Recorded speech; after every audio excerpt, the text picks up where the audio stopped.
This is Teachings of Jesus, Level 2, Advanced Course. And we are on week number 8, and 2 more weeks to go after this one. So, okay, we were looking at the characteristics of Jesus' teaching, Jesus as the master teacher. He's a teacher of all teachers, and whether you're Christian or not, people do read Bible and recognize Jesus as the very great teacher, master teacher, great teacher, whatever you call it. He is one of the best teachers in the human history, and him being the one of the best teacher, he is a unique teacher. Thus, he's unique, and then we have some distinctives of his teachings and he as the teacher. And this is where we left off last week, and we'll continue to the next distinctive that makes him a better teacher or best teacher compared to other great teachers. Even though he is teaching this about the spirituality, usually when we are teaching spirituality, it is usually something vague, meaning it's not tangible, and it's more of ideal, and it's concept. Usually it's a theology, theory, and doctrines, and so on. But his teaching is balanced in terms, while he is having these ideas and ideals and philosophies and doctrines that are taught, and then he also balances with these realistic teaching, meaning two things. His teaching has to do with the reality, our real existence.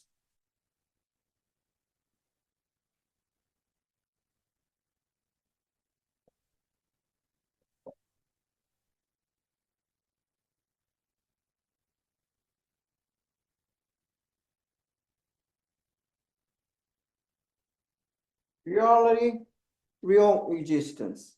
And also, his teaching is realistic because it's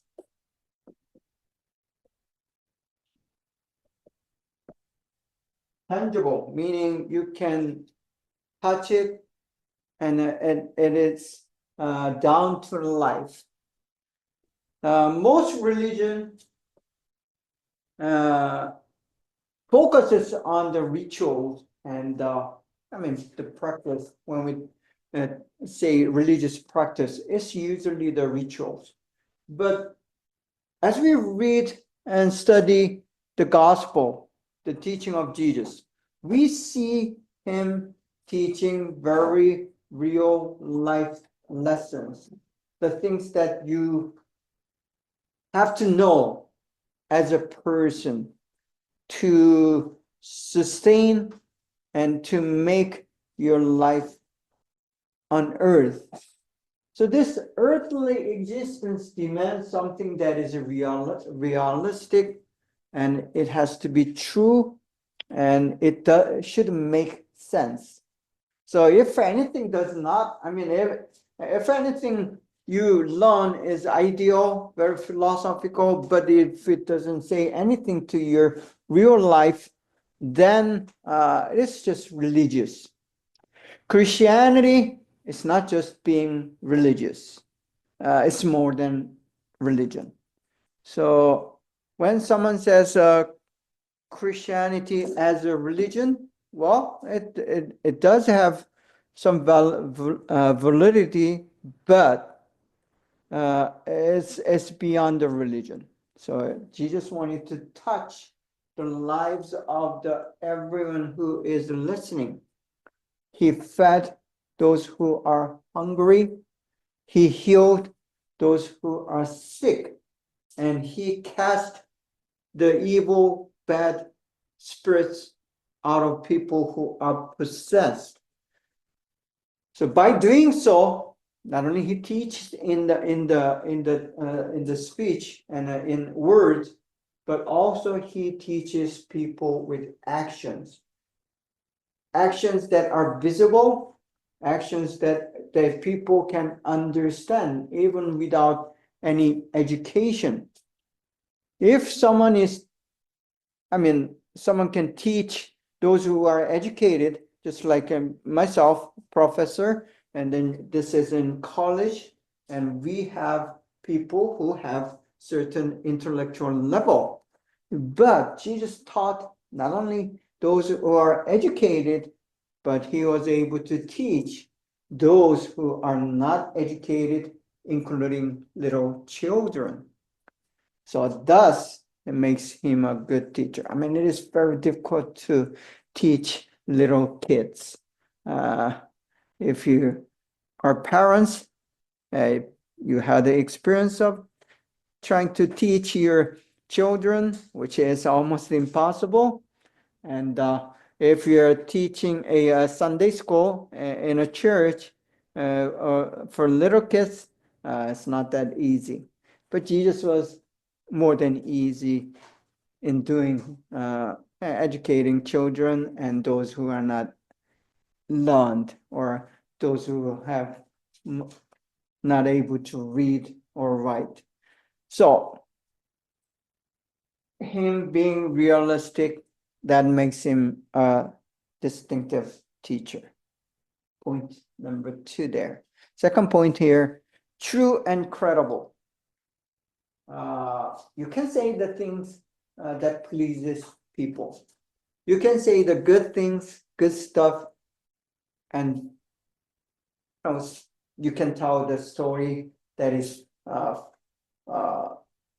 fantastic. But those stories are stories. But when Jesus taught the stories, it was a true, and these are credible and believable. Meaning, he's not lying. He never taught a lie or exaggerated. He did not exaggerate it, even though he used these so-called parables, the stories, to help people to understand, which are sometimes usually made up stories. When you're making up a story to help to understand people, it is good.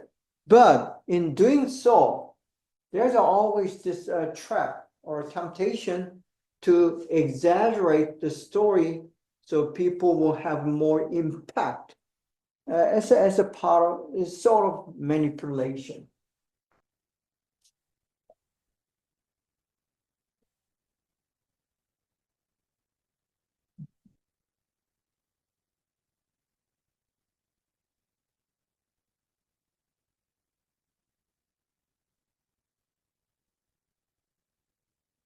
Manipulation is a very popular and common technique to draw people and people's attention, to make these people to believe in you and to be your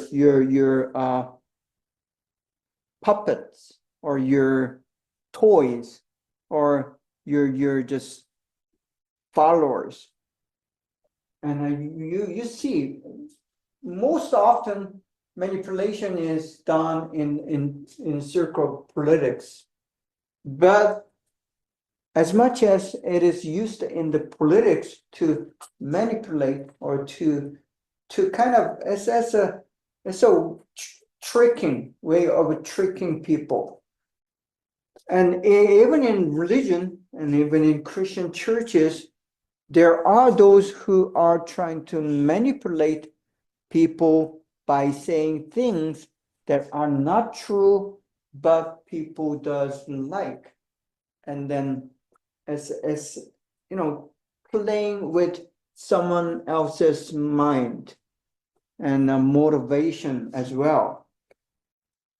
And these techniques of manipulation is used very often among those who are leaders or even teachers. But Jesus never used this so-called manipulation.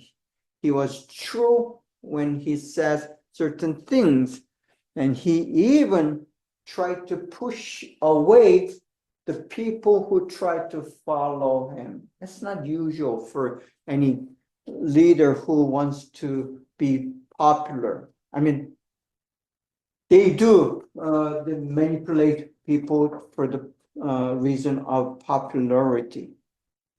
And Jesus never fell or wanted to have that popularity, and rather than choosing the popularity and manipulating people, but Jesus had chosen to be true, and by doing so, he became credible.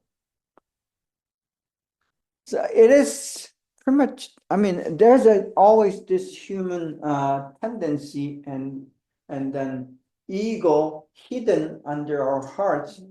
And because of our greed and self-centeredness and selfishness, always tempts us to drive to be exaggerating a little bit, lying here and there, just a little, and you try to rationalize. I didn't, harm anyone. It's just a small little exaggeration, which would not harm the truth itself. You try to rationalize, but in truth, if you put the little, dirty stuff in the just cup of water, then whole cup of water is contaminated. In the same way, the truth can be easily contaminated by putting just a little lie to it or a little exaggeration to it. And Jesus had never done that. So because of that reason, we can trust him because he tried to teach the truth and remain within the true teaching of his message. Getting a little warmer here.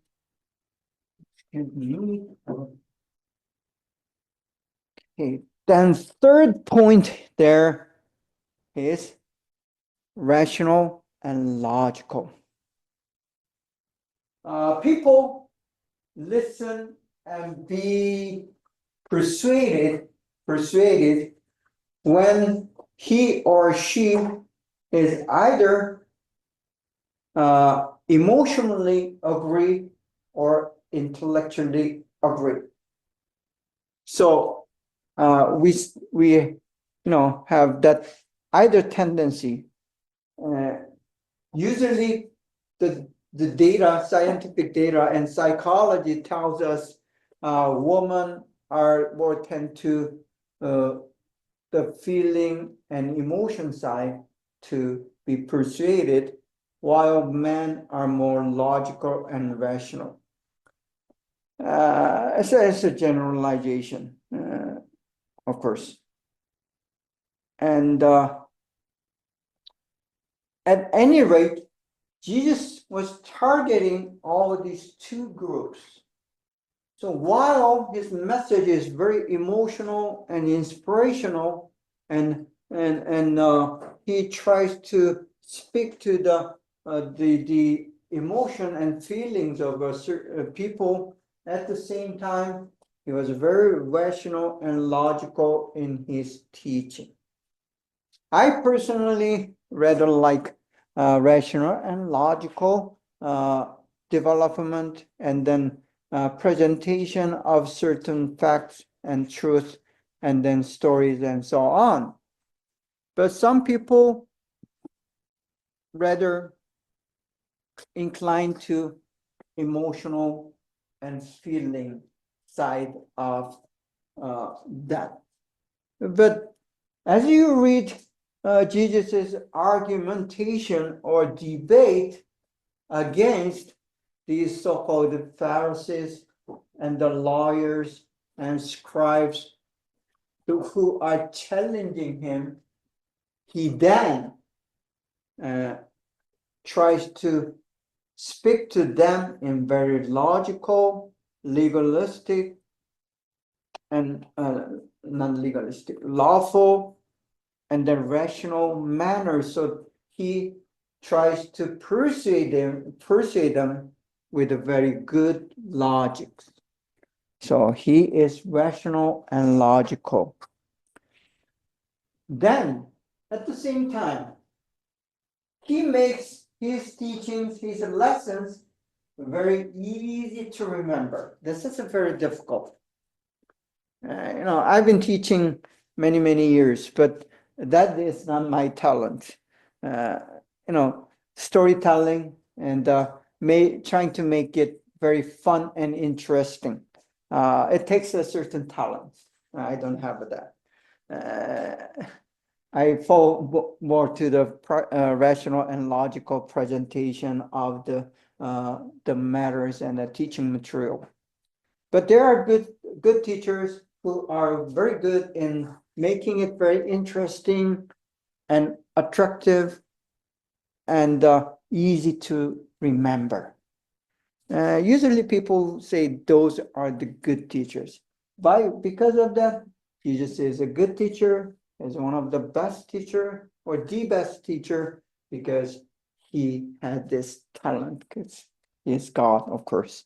And he helps us to remember the lessons because think of it, 2,000 years ago in the land of Palestine, 90% or more of the whole population is not educated. And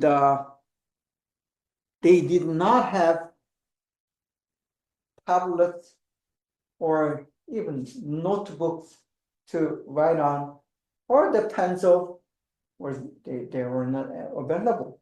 So even if you are sitting and listening to Jesus, every very good stories and good lessons, you had no ways of recording it and going home and reviewing and for the later lessons. So Jesus had to make it very easy to remember for a lifetime.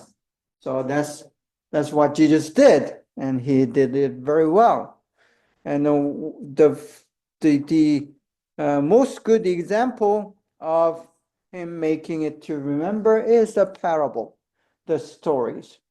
The good stories and simple, and with the lesson, once you hear it, and you'll remember those stories. Then, next point.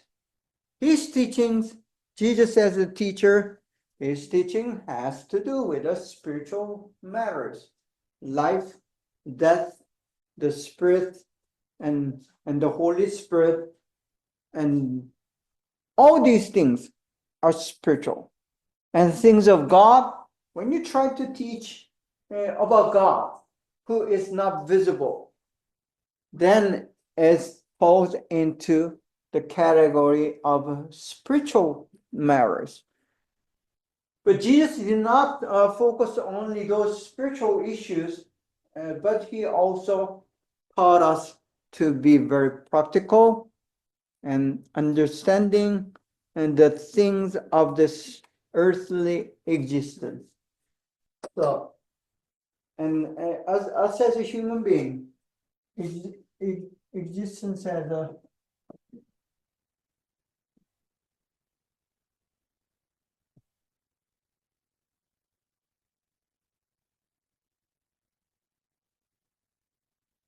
does have a practical and spiritual dimension.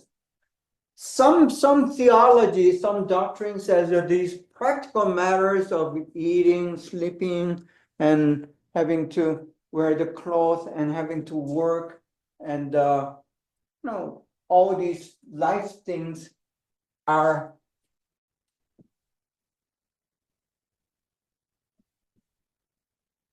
secular, meaning it has a less value or no value for Christians. That is not how we perceive as evangelical Christians.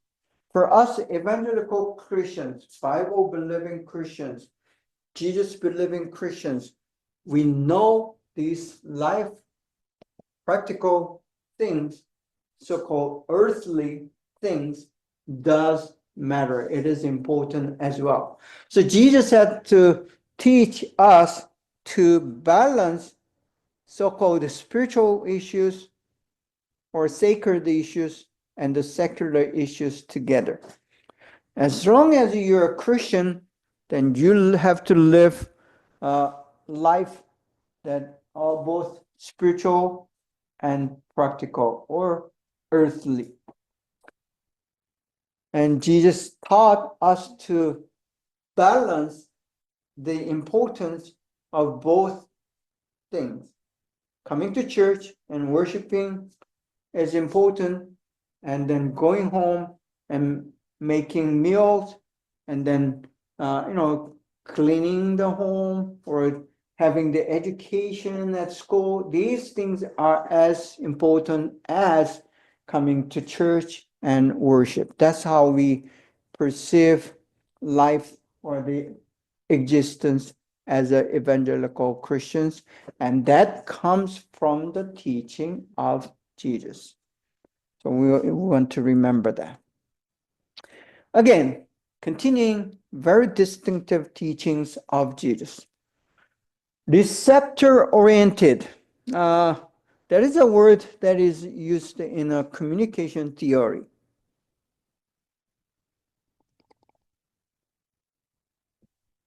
And if you had any college level education, and then that is for most of university and colleges in the world, the communication or communication theory is a basic requirement.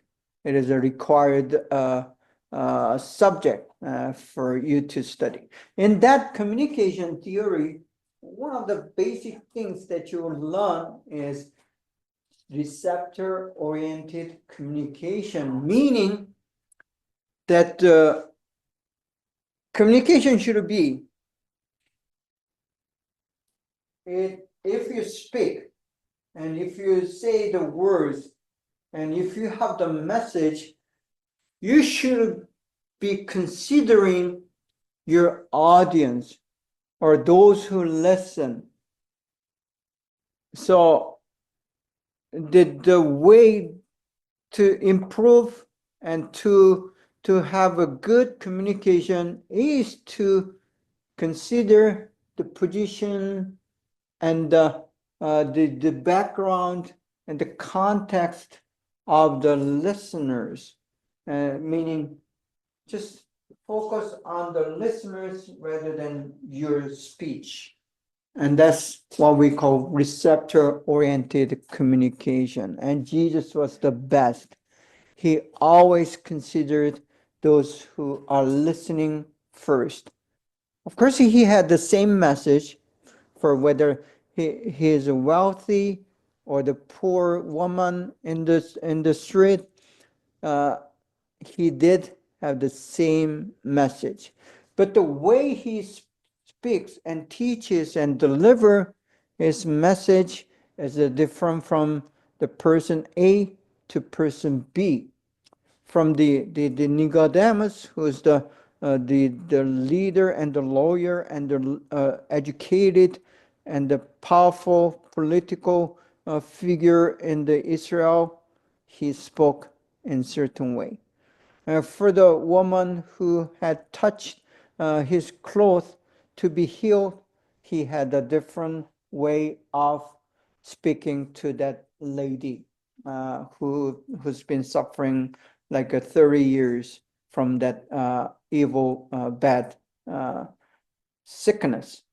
So Jesus differed his speech and the way of connecting, relating, depending on who the people that he is trying to address.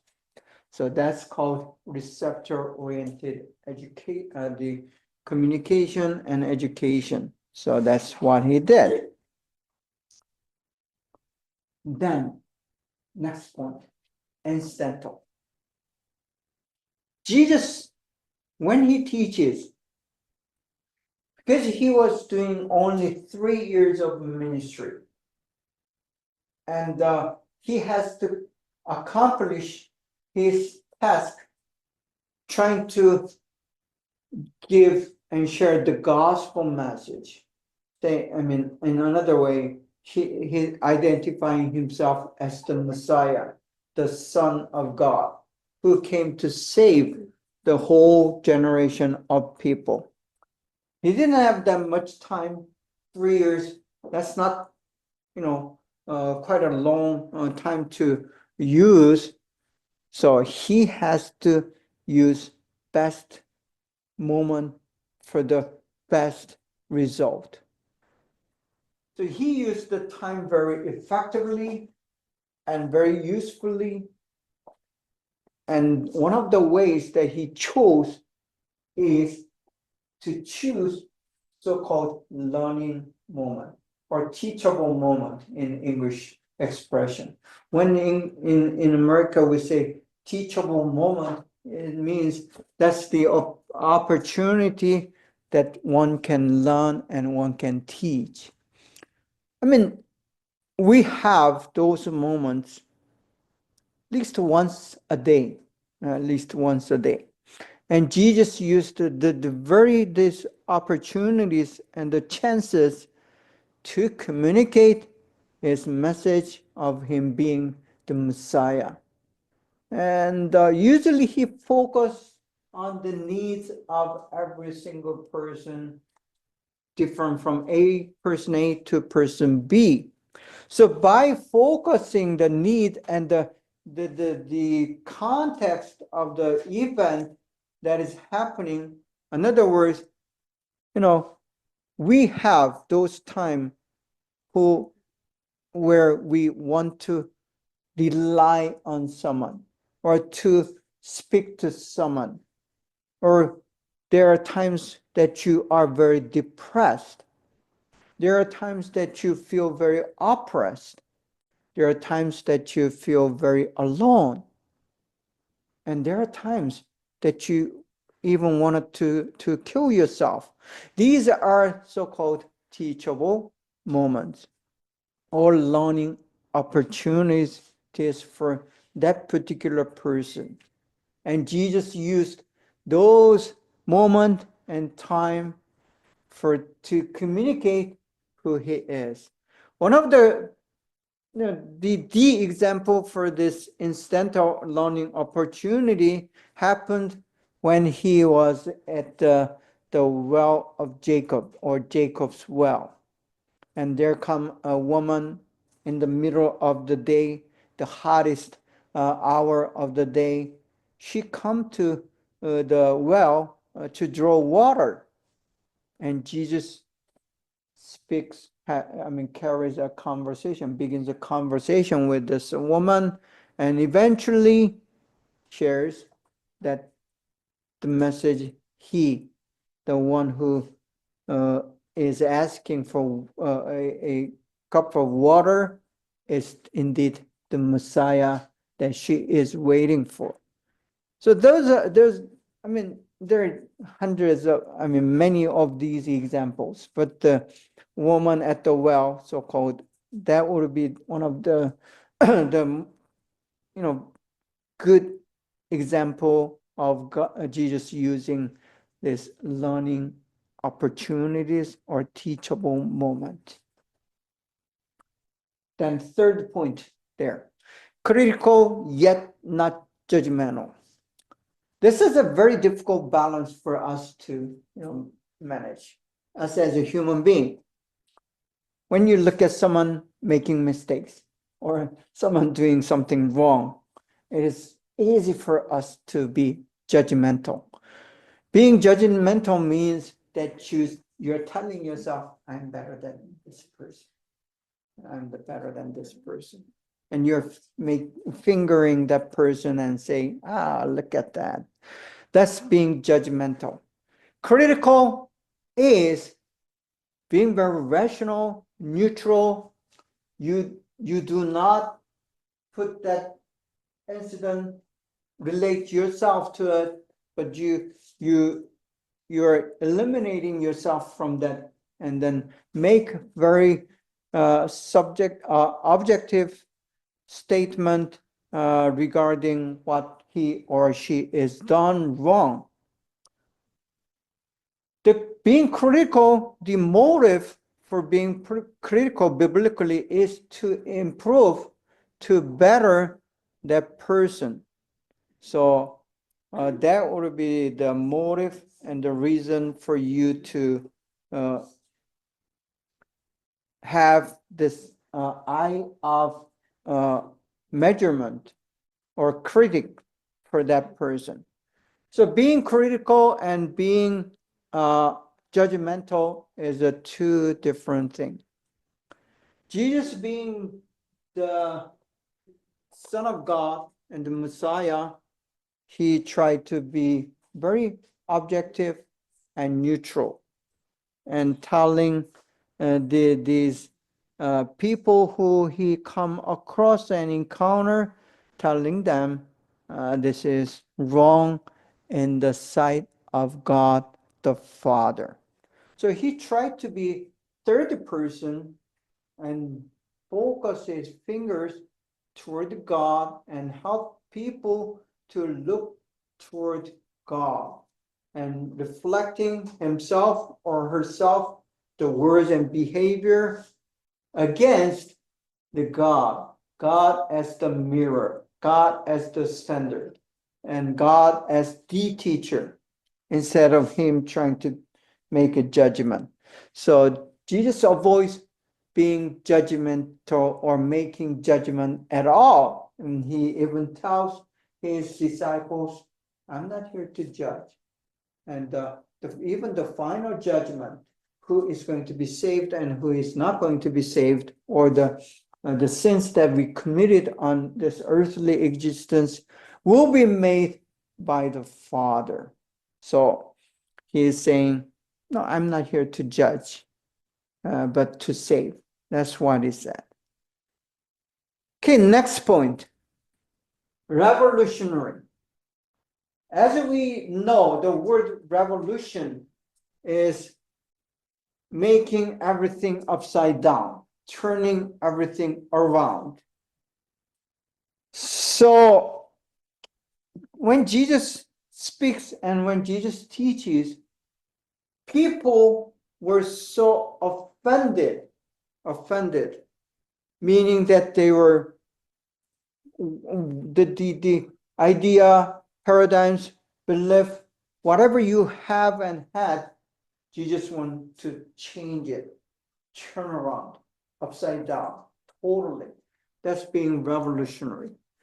And if someone comes into your life and tell you what you're doing is all wrong, and you have to change everything around, then you have, immediate reaction is, who are you telling me what to do or to change? So there was a natural response by those leaders in Sanhedrin and the Pharisees community. They were against Jesus because he's telling these Pharisees, you got everything wrong. You're not going to go to heaven. And God hates those who are hypocritical. God hates those who are just being religious. So they were shocked because they believed that's the best way to go to heaven. And when Jesus tells them, no, you're not going to be in heaven, it will be those Gentiles who you are despising. So that kind of message was, breaking this whole social order and the system. And that's what the revolution is. And so we know that Jesus was being revolutionary in his teachings, and that's why people felt so offended. Not all of them, but many of them. Then another good tactic or method that a good teacher uses is repetition. You repeat certain things that are important. So Jesus repeated a very key message over and over again. So people can remember, and also people can be aware, oh, that is important. When you repeat something over and over again, especially in your classroom, that is important. Even at home, as a parent, you repeat the same thing over and over again. Children don't like it, but you as a parent, you have to emphasize certain things again and again, tell them again, because children are easy to forget and they don't get the importance of those things. So us in Asian culture, it is very, usual for parents to tell the kids study. Children hate that word, study. But, unless you tell them repeatedly, they just wants to play and don't want to sit and read and study. So Jesus did that. He repeated certain message over and over again. And these are what we call the main messages or main teachings. For example, the kingdom of God, he repeated over and over again. Whenever he tried to say a parable, he begins by saying, this is what the kingdom of God is like. And then he begins a story. Every time he does that. So that's a repetition, meaning the theme of kingdom of God is important. So we see when Jesus repeated certain things over and over again in the gospel, we know that is a very important teaching of Jesus. Okay, continuing these distinctive teachings of Jesus. Macro and micro. When we are teaching or communicating certain things or messages or whatever you have in your mind, people have two tendencies. Some people fall to the macro, while some people likes to focus on micro. Another comparison of micro and macro is like you look at the forest and mountain.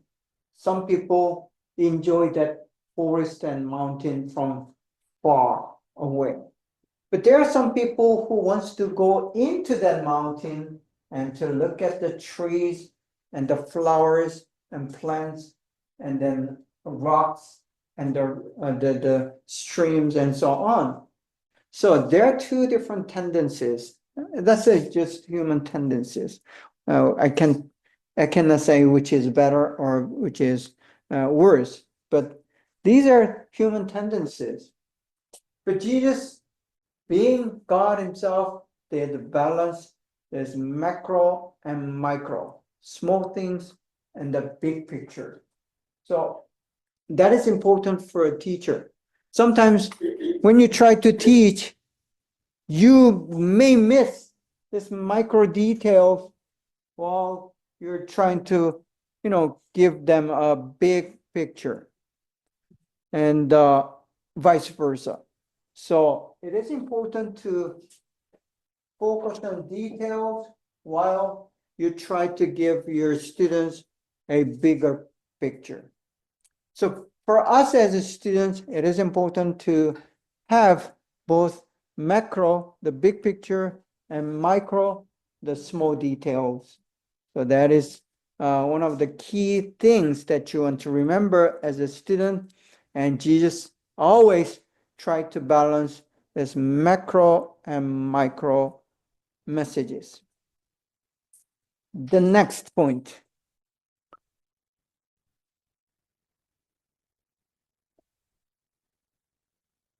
Present yet futuristic. People will, as a person, as a human being, live past, present, and future. Depending on who you are, some people have tendency to live on the past. I used to be this and that. I was this and that. And also some people are bound by the past, so he or she cannot go ahead toward the future. This is a very dangerous thing, bounded by the past. So it depends on who you are. Either you're futuristic, you're present occupied, or past bound. But Jesus, when he is teaching, he does a balance and give all these perspectives on the past, present, and future. I didn't include the past, but past, present, and future. So the life on earth that we live as a human being is very present. And that present, who we are, how we are, whether you're rich or poor, whether you're educated or not, whether you have a legal status in this country or not, all these things has to do with this, what happened in the past. And past determines who you are here now in the current.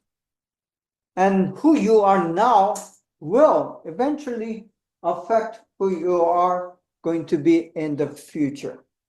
So we do live in the past and present and future.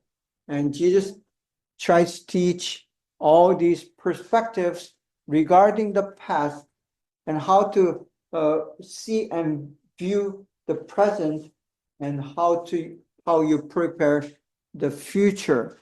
So the Christianity that we believe in, it has to do with past, present, and future. Some Christians think that's a future only, and so the life on earth here is meaningless, and you can just live because you are alive. That's not how we perceive this present existence on earthly life.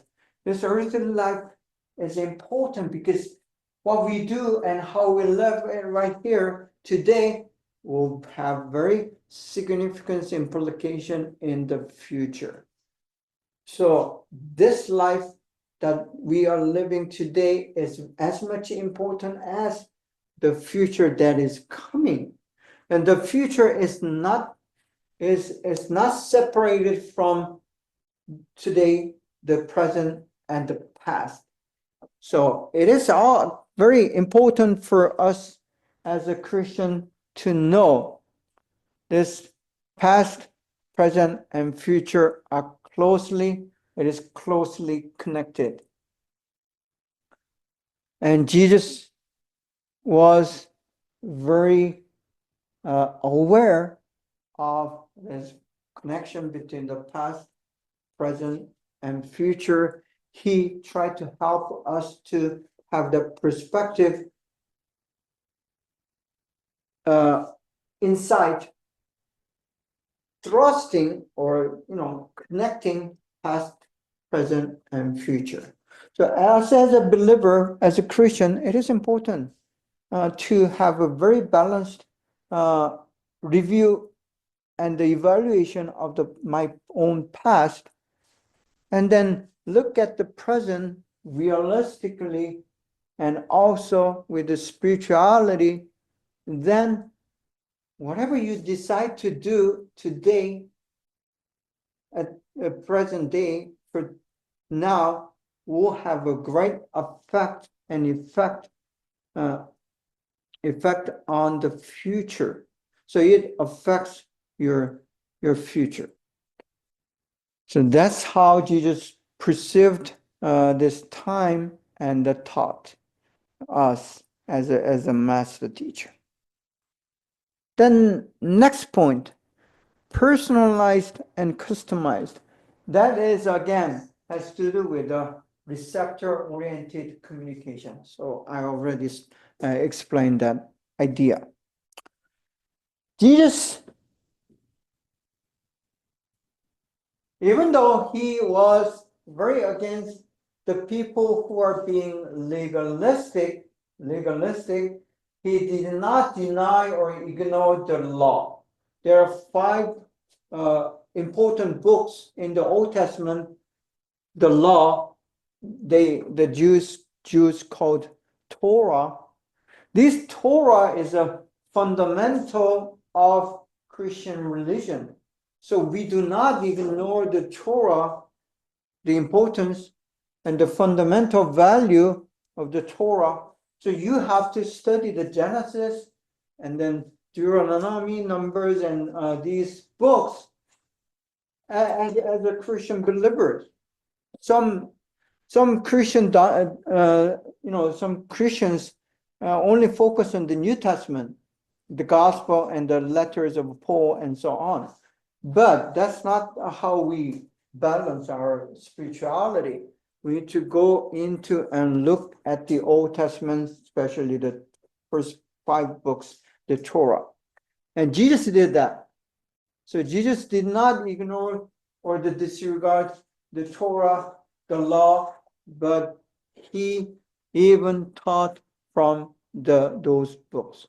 Because Old Testament is a very foundation of our Christian faith, because Jesus did not separate himself or did not come out of nowhere, but he's every move and every narrative, every story is that he had lived on earth. It is already prophesied. Okay, so it's been already told in the Old Testament in the form of prophecy, and because of that reason, Jesus was being biblical. So us as Christians, we need to be biblical, rooting our faith on both Old Testament and New Testament. So it is our duty and our responsibility to regard the Bible as the only and most absolute authority in Christian faith and Christian existence. That's being evangelical in English terms. So again, it means biblical. So to have foundation, the Bible as your foundation of thinking and then seeing and then behaving, all this is important because Jesus was that. Okay, let's take a master teacher. The last point on this page, PowerPoint. So intriguing. It is quite a difficult thing for a teacher, professor or a school teacher or Sunday school teacher, to have students to keep their interest and motivate them to learn. So that's intriguing. Jesus used very different, diverse techniques and method to help students to continue their attention and the motivation to learn by giving them sometimes the questions in their mind, or focusing on their need and addressing them, and also by shocking with a very unlikely, unimaginable message or the teachings. So he used a very different means and method, and he, by doing so, kept the interest of the people who are listening. He even created, sometimes intentionally, the enemies who will be against Jesus by offending them. And that's, again, another way of keeping the interest. So intriguing someone or the disciples or the general population and even the Pharisees and scribes was one of the key element in his teaching as a master teacher. So unless you have the attention or consistent attention of the students, then you will not be able to communicate as well. So that was important for Jesus and us as a teacher and as a students. It is key to keep our motivation to learn, or the reason to learn. So Jesus did that, and by giving sometimes good stories, sometimes he asked back the questions on the questions that he was asked. All these things has to do with a good learning opportunity created by keep their interest as a learner or the learners. So continuing, instigating. Intriguing is over. Instigating is also a way of, intriguing. Instigating means giving people the question in themselves. That's how you instigate, or the keep attracted to the issue and problems and the questions and then the matters of teaching. Revealing. Jesus sometimes intentionally hid or hide the message and the knowledge.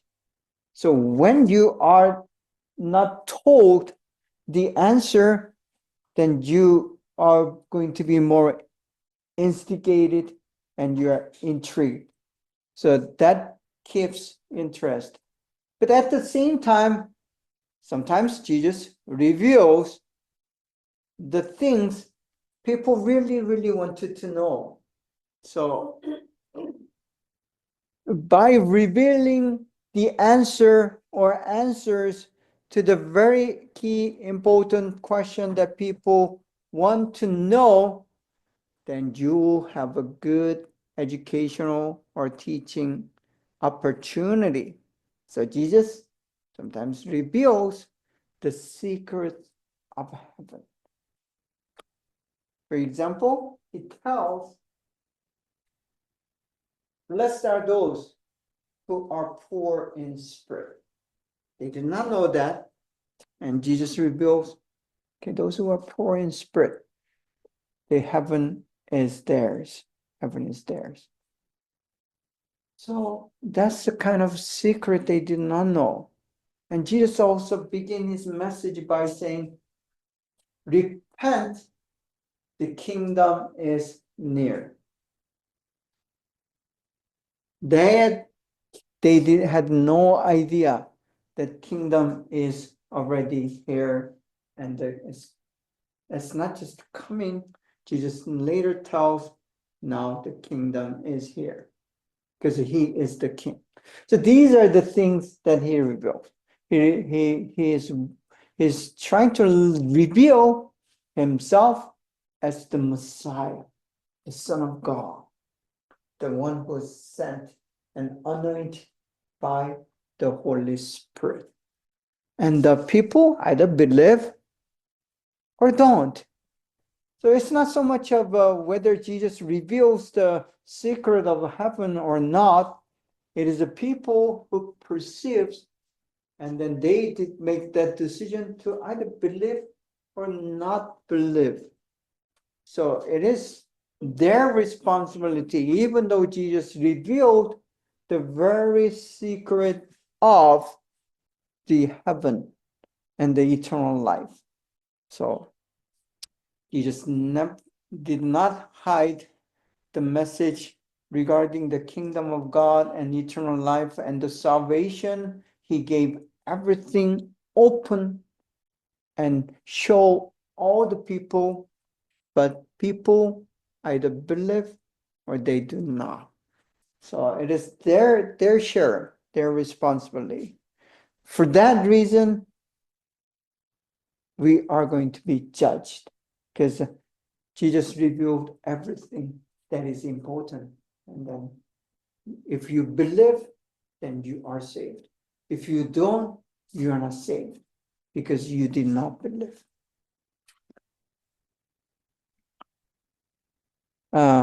Extensive.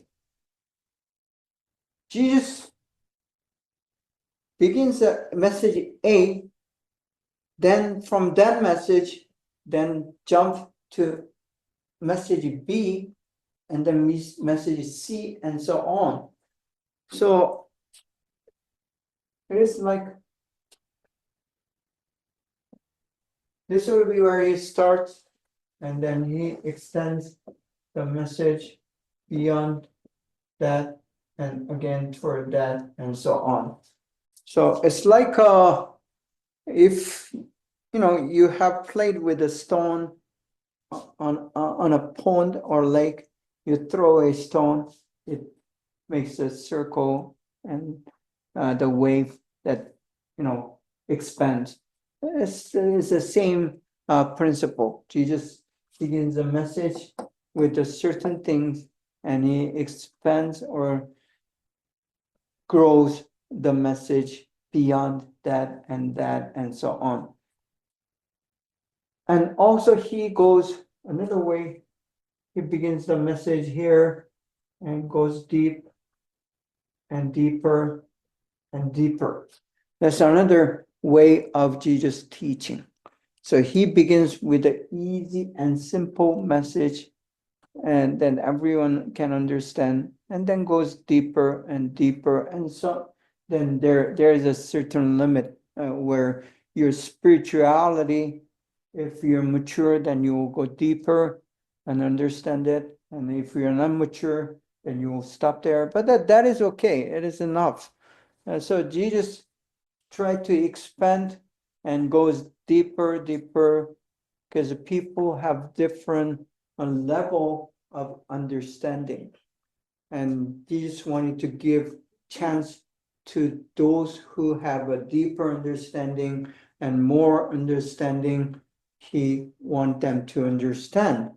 So that's how Jesus expand his message in a way for those he wants to also, attend the need of those who are more mature. So that means extensive. Then implicit and explicit. When someone tries to communicate something that is spiritual, even just secular common knowledge, implicit and explicit, hidden and visible. We already taught about the revealed and not revealed. So that's implicit means hidden, explicit means exposed, open, and visible. So there are two different sort of messages, and Jesus intended to have certain messages implicit while he gives certain message explicit and easy to see. Here are some more characteristics of Jesus' teaching, he as the master teacher. Creative yet traditional.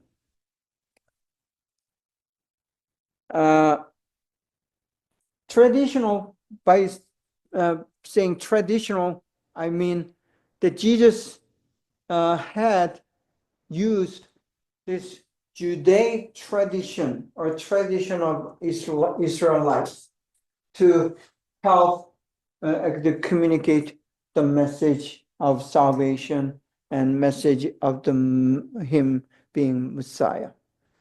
So he uses the Judaic tradition and Judaic teachings and Judaic law and even use synagogue. So he goes into the synagogue on the day of Sabbath, and then he reads from the book of Isaiah and teach the people about that prophecy. So he's 100% traditional in that sense. At the same time, he does introduce or bring in something that they had never seen. For example, healing on the day of Sabbath. No one did that. That's against the tradition, Jewish tradition. Then he associates himself with the what we call straight woman today, and also with those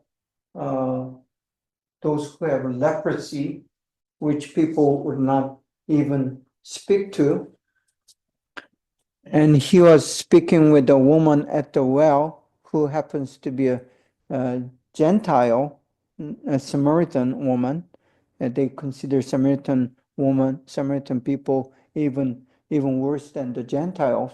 So Jesus did all that, breaking the tradition and being creative. So he was viewed as someone who is kind of crazy, because if you behave out of tradition, out of common sense, usually people say you are crazy, right? So Jesus was considered a lunatic and crazy person. But when they listen to what Jesus is teaching, everything that he says is right, and it's never crazy. So even though some will say he is crazy, most of people thought he's a great teacher who we have never seen anyone like him. So that was a kind of a remark and expression most people had to say. The next point, he creates brain picture and images. That's parables. So we'll just jump to the next one. Satires. Satire is a way of saying things to make certain people shameful. And it's a way of having critical statement against someone. So Jesus used this, he used these satires not that often, but he did use these satires to criticize certain people who are against Jesus or who are not believing or listening. And interrogative, meaning it's a simple, that's a 25-cent word for ask questions. So Jesus kept asking questions. By asking questions, he intrigued people, and he does keep the interest of people, and he had bring the attention of the listeners by asking questions. So that's still used in education as well. It's a good way of making the learning to happen. Unfortunately, in this class, because of not only the time, but also because of limited communication, I rather not ask questions. But if we were, using the same language fluently, then probably I would have asked a lot of questions. In us in Asian cultures, students do not like to be asked the questions because usually it's a teacher who speaks and they listen. But in today's modern classrooms, the teachers does ask many questions to the students, because it's a very effective way of learning and teaching. So that's what the Jesus did. And with authority and certainty. For me as a teacher, sometimes I'm not so certain about the things that I teach, because because I do not know everything, and I can be wrong, and I can be mistaken. So there's no 100% certainty. And me teaching, even as a professor with a PhD, still there are certain things that you kind of have a question, and you don't say 100% this is it. You cannot say that. But Jesus, he did. When he teach, this is true, this is 100%, and there's nothing else. I'm the authority. I'm the one who has the final answer. And Jesus, even though he never said that, he knew everything. So because of that, he can teach with authority and certainty of absolute 100%. That humanly impossible. But Jesus did. So by looking at that, either you're going to make judgment whether he is a true God himself or he is not. But looking at the way of his teaching and the content of his teaching, you can say it is true. It is true. And he is true teacher. And whatever he's teaching has to be true, and we believe. So that would be the authority and the sovereignty and the power and the certainty of Jesus as the teacher. Next point. Compassionate and empathic. It is very. You can have a good knowledge and you can be knowledgeable on what you are teaching as a teacher. But at the same time, to have that interpersonal relationship and an influence and connection with the teacher, that's not that easy, especially in modern classroom. uh, when we are meeting as a teacher and students, it's very business-like, right? And teachers are paid to teach and to provide education to the students, and students sit and learn, and there's no like a real personal, interpersonal connection between the teacher and students. But Jesus never made that to be the case. When he teach, he tried to be very personal by showing the compassion and being emphatic. Emphatic means it's not just that you feel what the person is feeling, sharing the same feeling, but you are motivated. And it's love relationship. You love that person. Not only you care for the person, you love that person. That's being emphatic.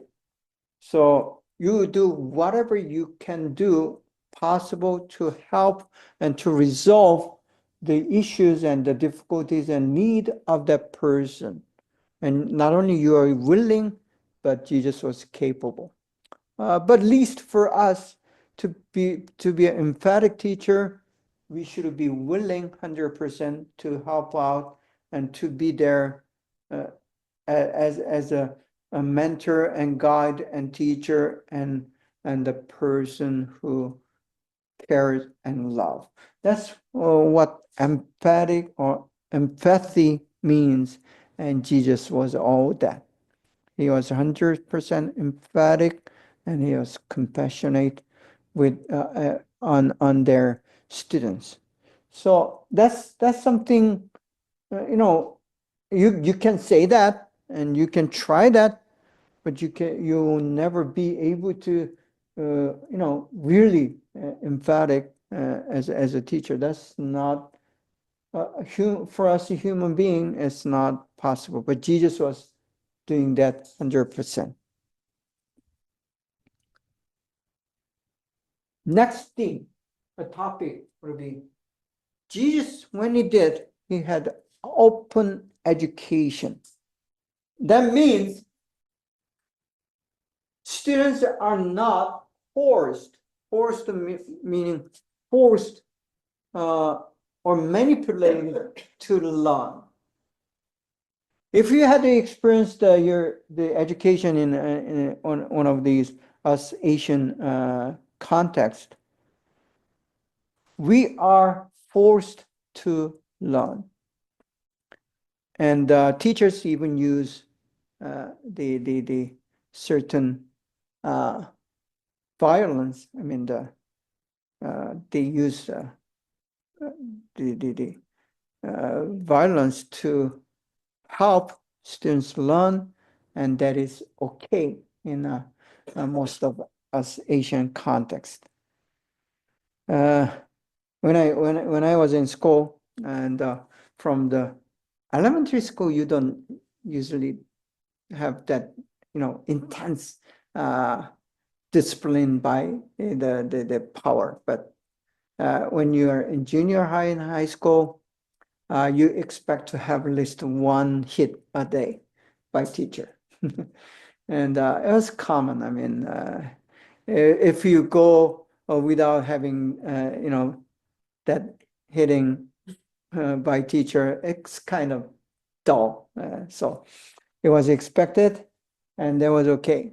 And because we believed you should learn and be educated in using every means and method.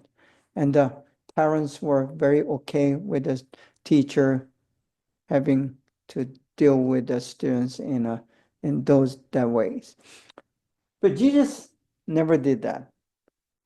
Meaning he taught and he did his best, very with the interpersonal relationship, having compassion, empathy, and trying all possible ways and means to help students to understand.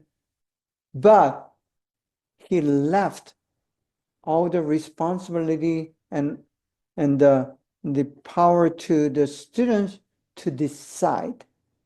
So they can either choose to learn or not to learn. They can either choose to believe or not to believe.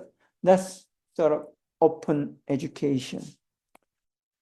The reason Jesus did that, even with the understanding that humans are not easily changed, or we don't easily change our belief or perspective. But Jesus had to never force people to believe, because it should be. It's why God created us as a human being. So he initially, God gave us the freedom to choose and decide, and right to choose and be responsible. Jesus never violated that very principle, and that's why he insisted in open education.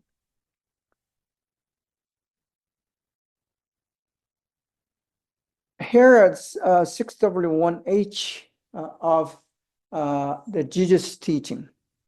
When we are looking at the Jesus teaching,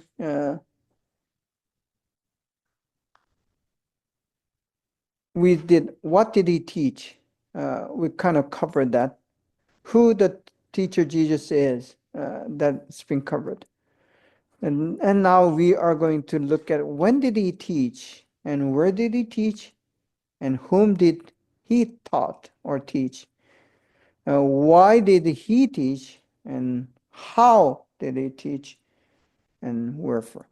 How also we covered. So we'll try to look into when and where and whom of Jesus' teaching in the open education under the title. When Jesus teaching, as I told you here, he did customize his message to the listeners, meaning for person A, even though his message is the same, he used the method A to communicate. For person B, he used the method B, even though this is the same message. And not only it depends on the character and the kind of person who he is trying to communicate, but also he differentiated the levels of the message. So for those who are able to listen and understand the easiest message, that he did, and so on. So let's look at it. Teaching to the core disciples, that was the highest level, level 5. Then teaching to the 12 disciples. So that their core disciples are 3, usually 3 of them. Peter and James and John. I think I'm not. So there are 3 main disciples, and then other disciples, 12, including Issachar, Judas. Then their teachings to the disciples.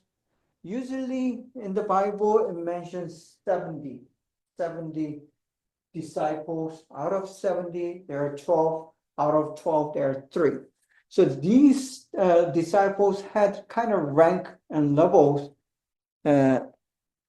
according to their spirituality, the level of spirituality, which would be the same principle in a church that we work in. So in the church, there are those who are like a core disciples, who are kind of highest, most mature spirituality. And we teach them certain material. Then level 4, there are those who are called the public. These are also disciples because they come to listen and learn and try to follow Jesus as much as possible, but yet they are not included on this 70, number 70 of them. So the at least 4 or 5 different levels of students, and then he taught different levels. It's like we teach the elementary, junior high, high school, and college. These are different levels of knowledge as you mature in your academic ability and capacity. Same principle. According to your maturity of your spirituality, Jesus differed his message. So his message was customized. So when you read the gospel and the Bible, when you're a beginner, as a believer, there are many things that you don't understand. And then eventually, as you grow and mature as a Christian, then you will understand most of the gospel and the Bible. For me, there are still few, portion of the Bible that I don't understand, and I have no answer to the questions if I am asked. So still, there are some things that I do not know, even after 30, 40 years of being a Christian and then pastor and so on. Still, there are things that I do not know. I don't have answer to. So there are certain levels of learning and spirituality among the believers, and it was the same at the time of Jesus. Now, who did Jesus teach? So his students. Let's look at his students. Who are the students of Jesus? Because there are different levels of disciples or students, but let's look a little further. See, look at the list of these students. They're diverse and very different people. But Jesus did not choose only those who are listening and learning. He didn't do that. I mean, it would have been easier for him, Jesus, to focus on those who are best students. But Jesus did not do that. Because his mission, his job, and his responsibility was not to focus on those who listen, but to all the people. And in this world, the reality is there are many different kind of people. And regarding this learning, you have different sort of students that have different way of or need for learning. So let's look at the list. Priests and scribes. These are the ones who are most difficult to convince that Jesus himself, he is the Messiah. Because they are the ones who are studying the Messiah, and these are the ones who are studying the Bible, so they are best expert in the Bible and the prophecy of a Messiah. So because they think they know, and some think they know everything with their own authority, it was very difficult for Jesus to convince them and let them know that he is the Messiah. That's why these people, the priests and scribes went against Jesus. Scribes are the ones who, the word scribe, it means copier in today's English.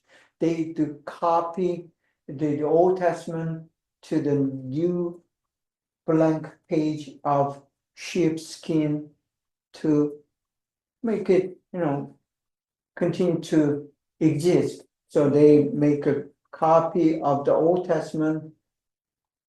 They pray and write one word and then pray again and write the next word and so on. It took a lot of time. Yet, their main job is to copy the Bible.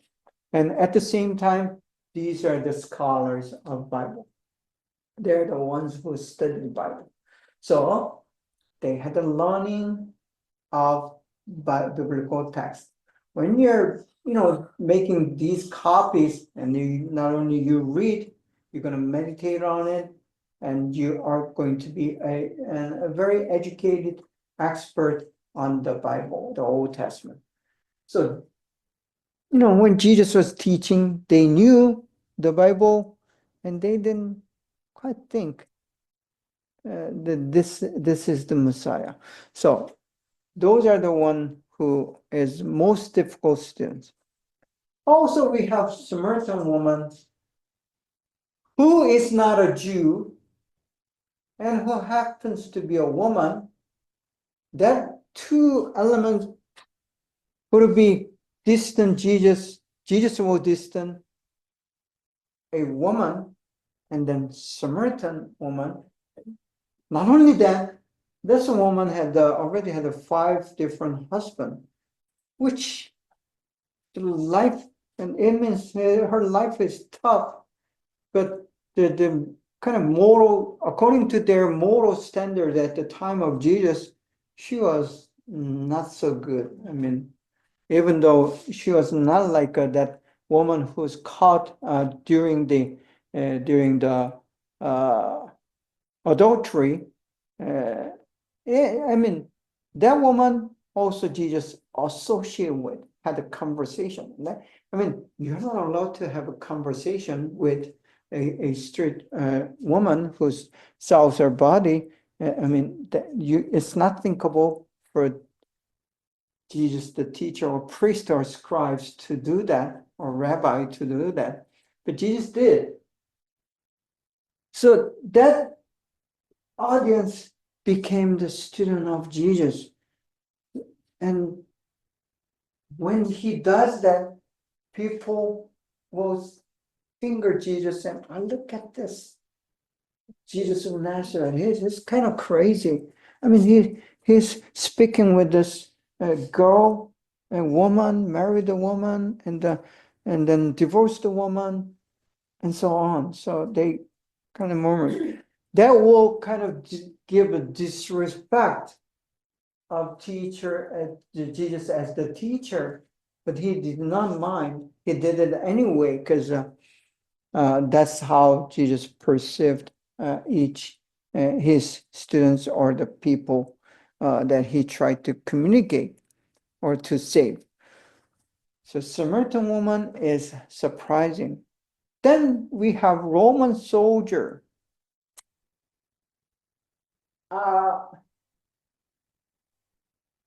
Most of us in Asian countries, we do have the experience of a colonial period in our history. Japan occupied Korea and China and other part of the Asian countries for many years. And Vietnam been under French rule for many years. Philippines by, I believe, Netherlands, so on. So we do have experience of how this colonial period is like, by reading the history, even though you may not have direct experience. To have Roman soldiers, one of those colonial, the power who is ruling over your country, taking away your government, and your freedom. And the soldier, not only is a Roman, but he's a captain, the soldier, captain of that force, power, who are ruling over you, giving you all the difficulties.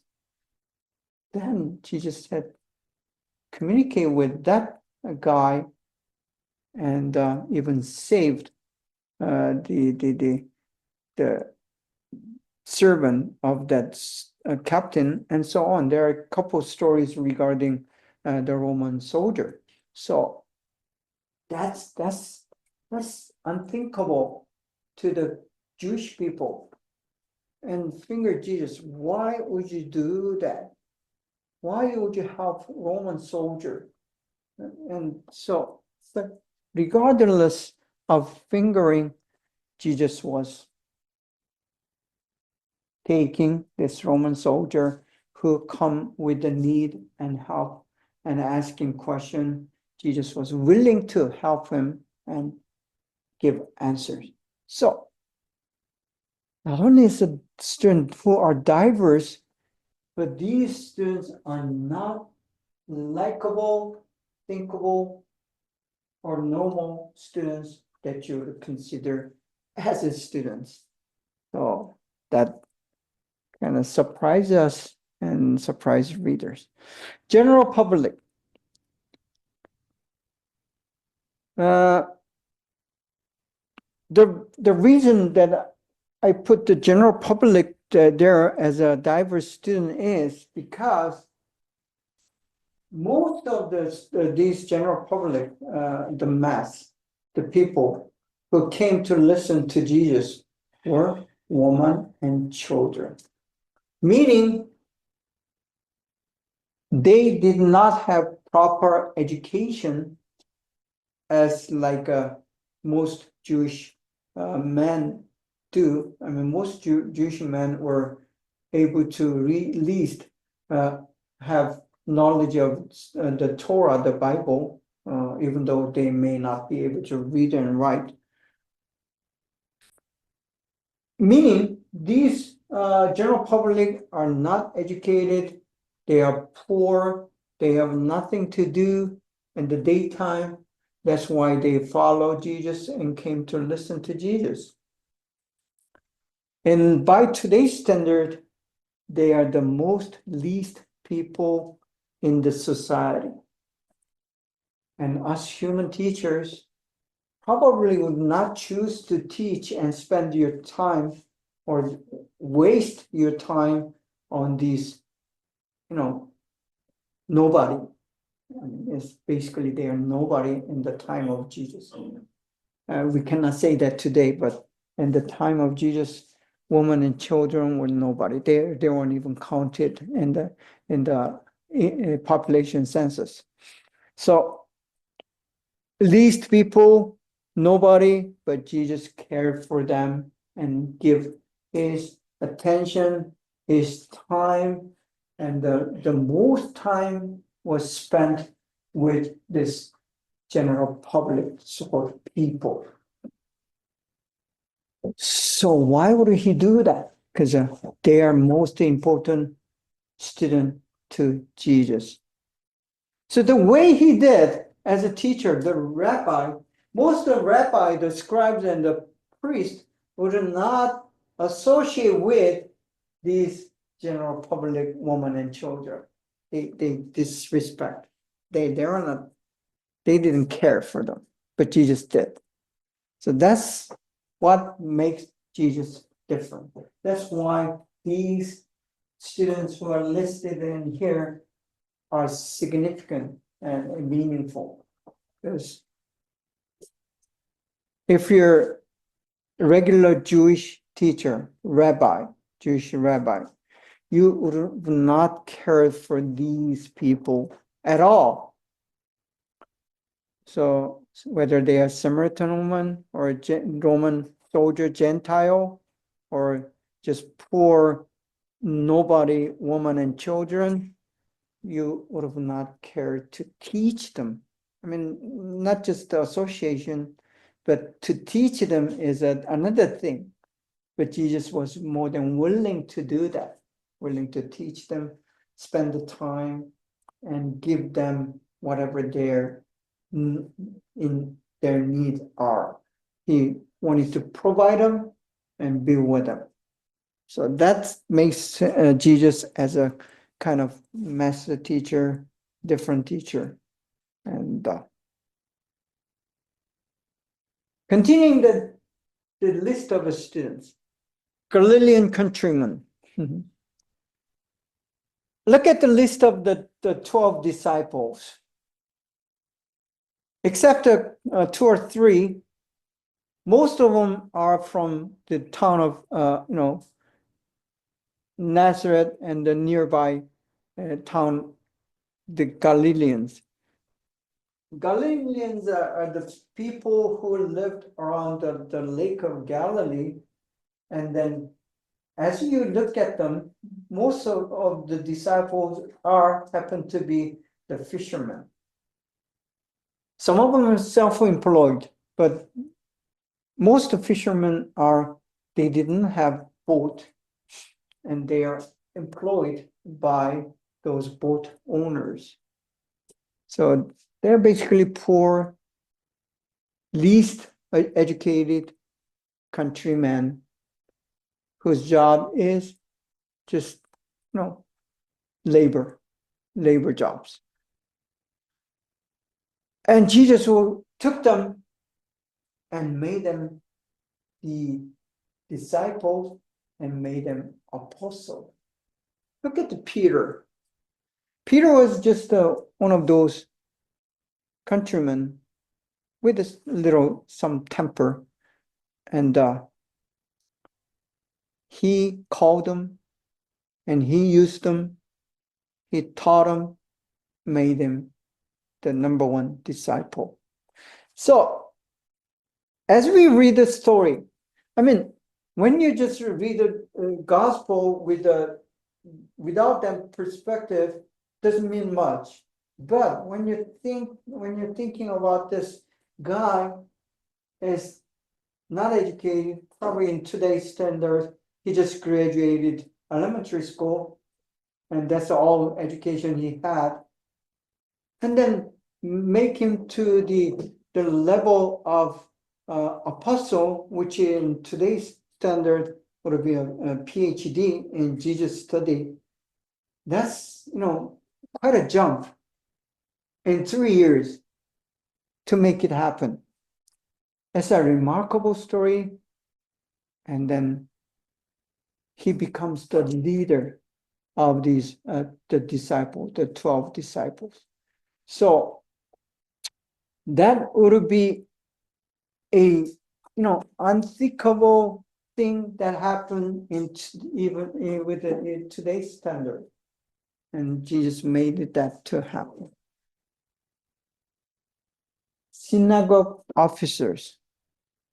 The gospel read, there's one incident where one of the officer of synagogue who comes to Jesus and asks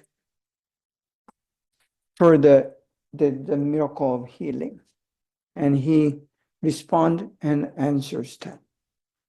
So that will be a story to continue next week, and we'll stop here, and thank you for coming and listening, and then I'll try to take your attendance.